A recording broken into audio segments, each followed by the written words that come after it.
Welcome to the second episode of The Painful Optimist with Joel Stevens, where tonight, Valentine's Day, we discuss the optimism that is found in love.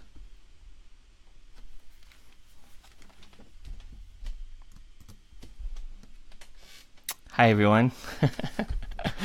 This is the second go. We just had a whole, I was talking for 10 minutes and there was no audio. So, welcome to The Painful Optimist. I'm Joel.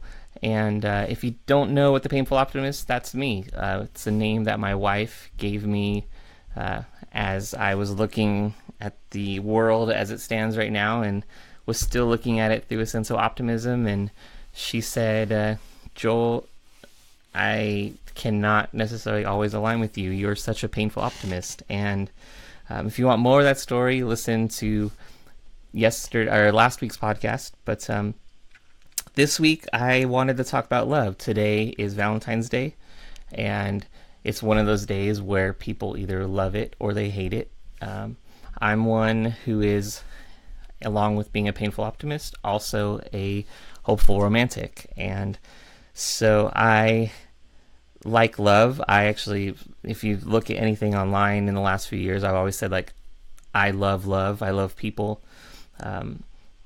C.S. Lewis went as far as to say love himself, that God is love, and I'm in love with love and love himself. So with that, I wanted to let us get a few thoughts out there about what love looks like from a painfully optimistic perspective with all that's going on in the world.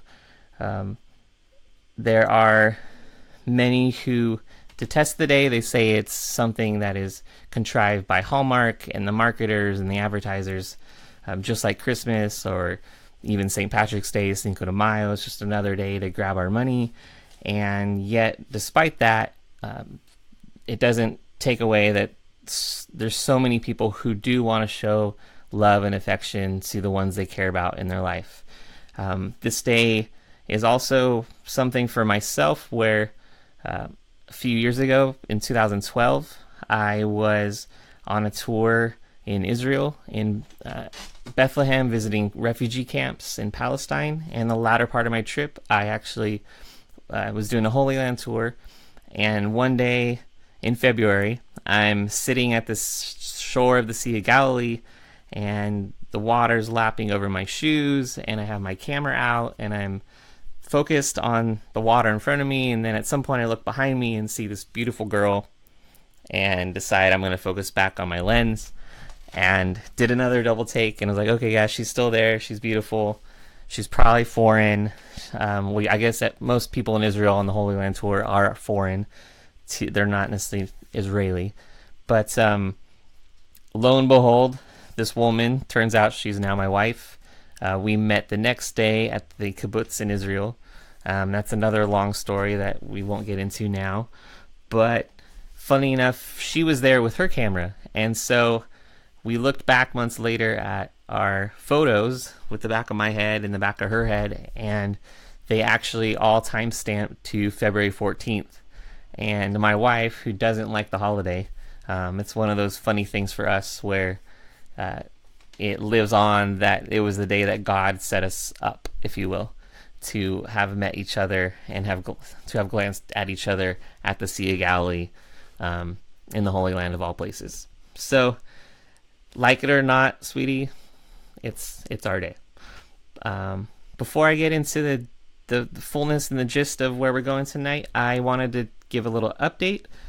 Thanks to everyone who's been listening, contributing, leaving comments. Your podcast was too long last week. Get to the point, Joel. I'm listening to it all. I also want to let everyone know that February 14th was also the day last year where we launched Curate. If you want more of that background story, listen to last week as well.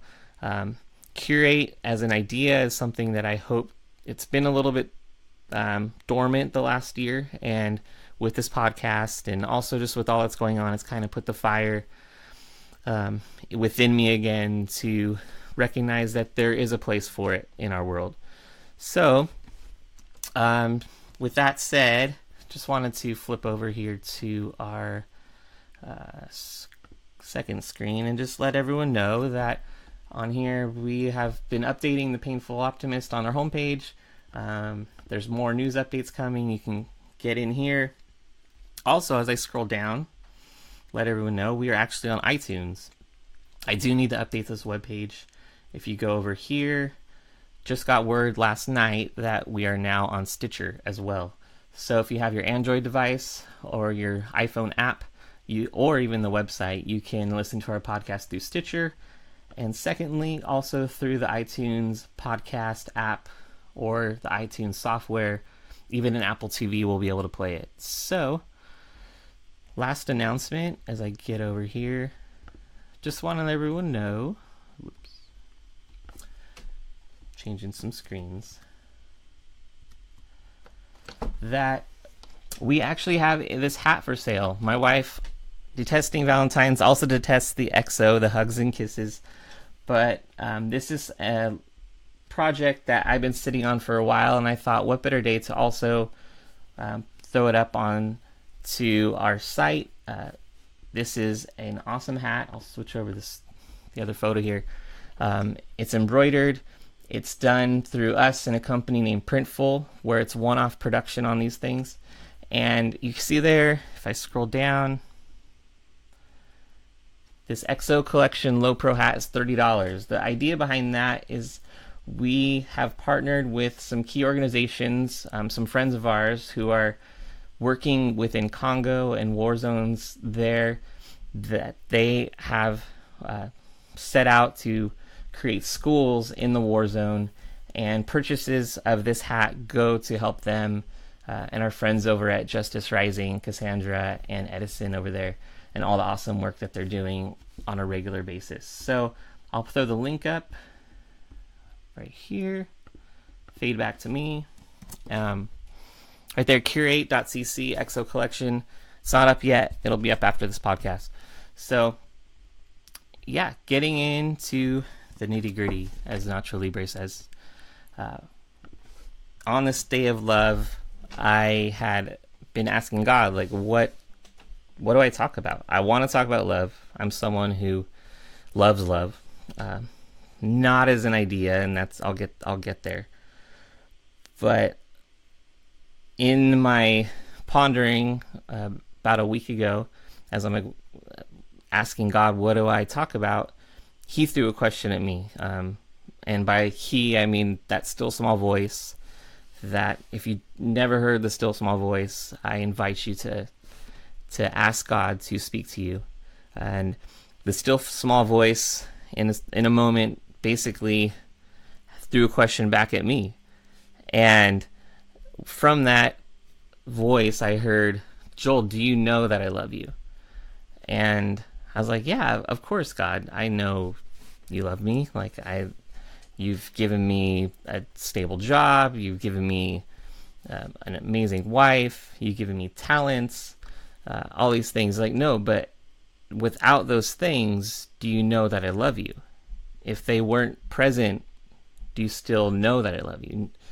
And, you know, there's that whole thing that happens with God sometimes, at least with me, is if he's asking the question, there's probably something that I don't fully understand. So I need to really pay attention. And in that question, do you know that I love you? And my response was all about stuff. It was all about the blessings that he's given.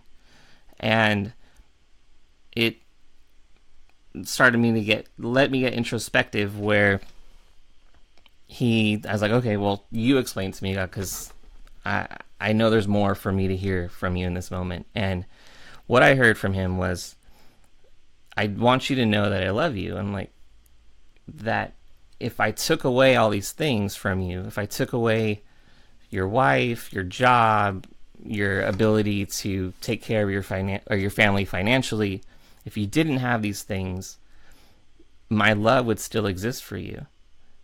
And then I heard him say, do you know what I actually like about you, Joel? I'm like, what do you like about me? And what I heard him say was, I actually love your creativity. I love your ideas.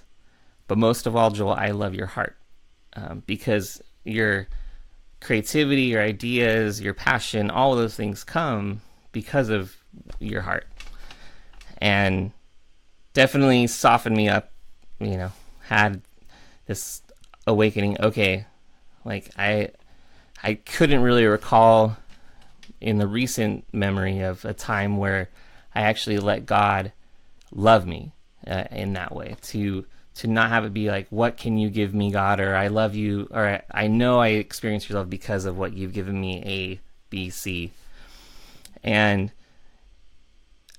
from that, I just was looking at the Bible and taking some more notes, that here we are in this world with so much going on, that the protests are in the street for seems like a new thing every day.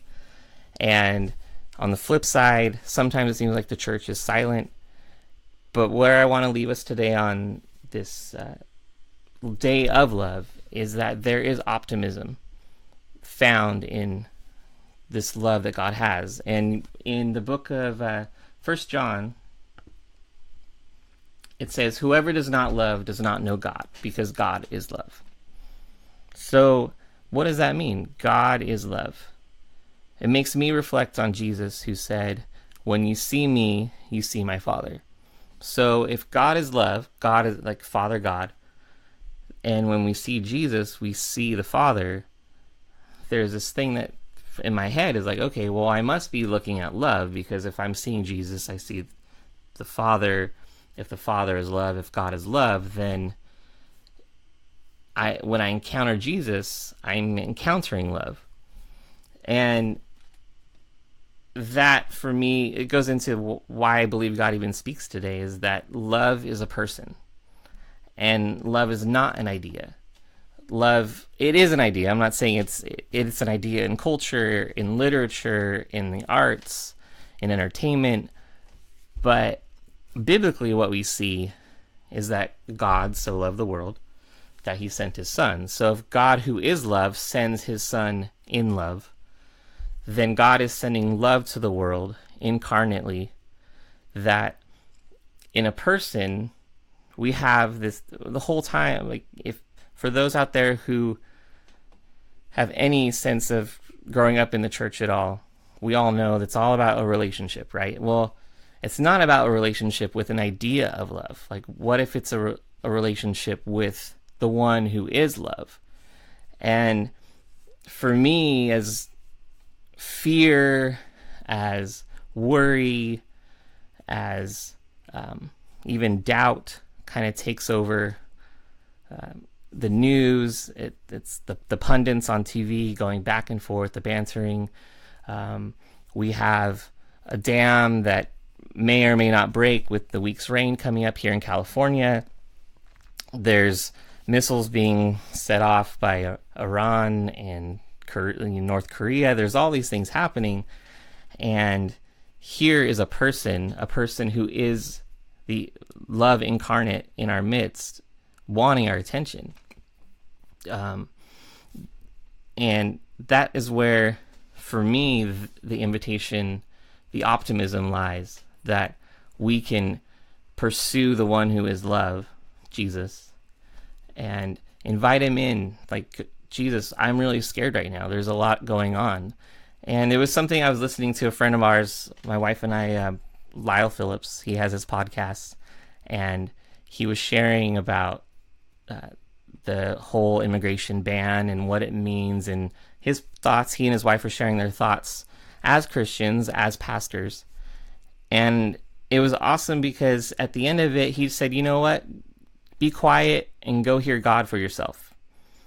And I think that tool, that advice is something we all can glean from. And it was something that I want to give to you, that there's a lot happening, and we as Christians, like, again, this whole idea for me is to be a curator of culture, to present Christ, to present love to our culture, and to ultimately, for me, become an architect of culture, as opposed to just a follower or someone who just goes along with the flow or lets the flow move me, as opposed to me creating the flow.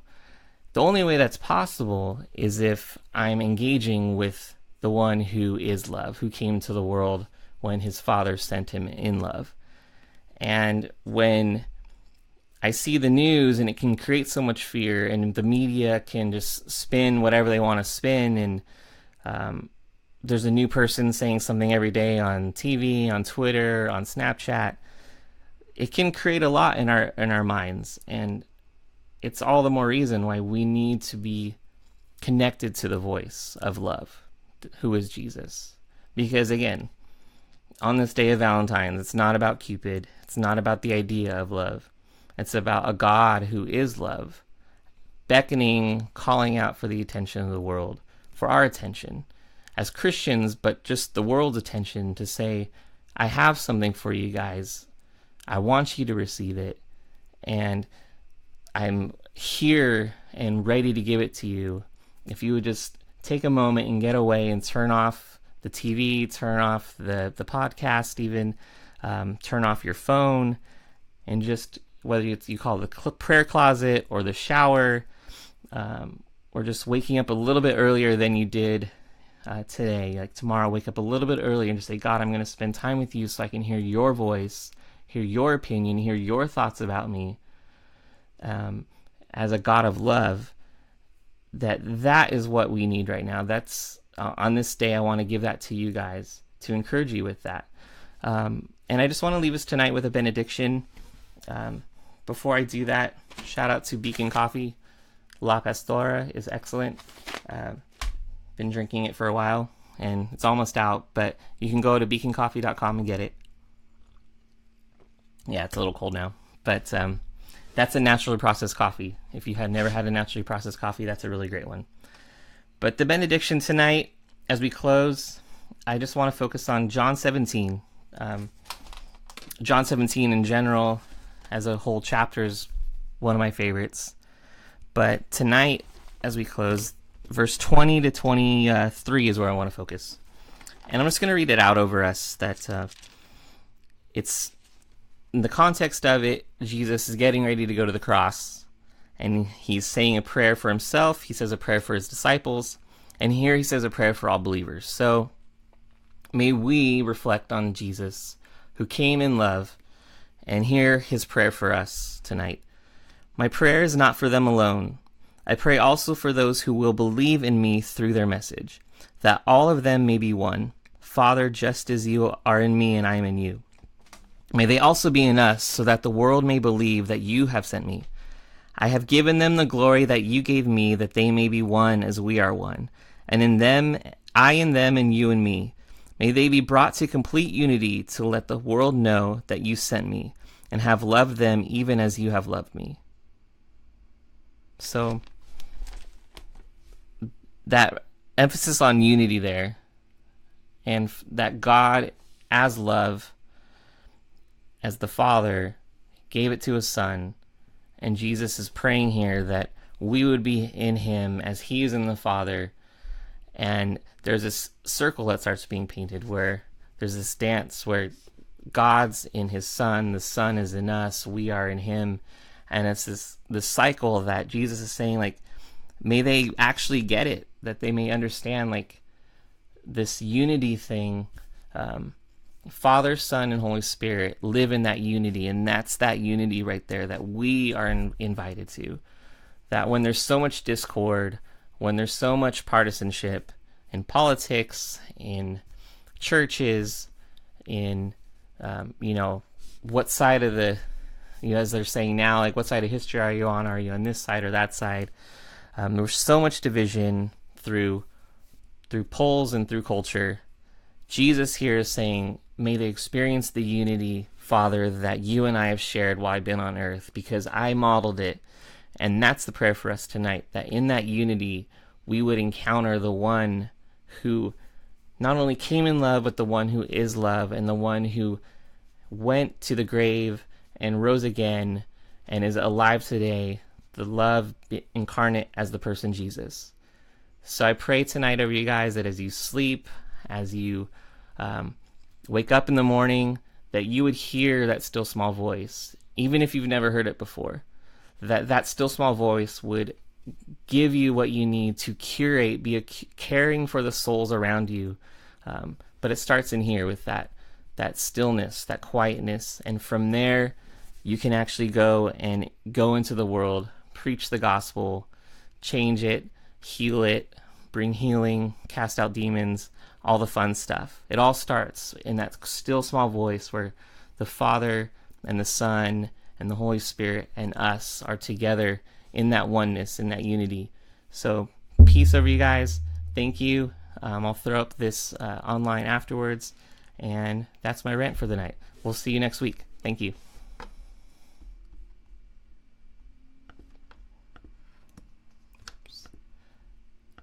All right, guys.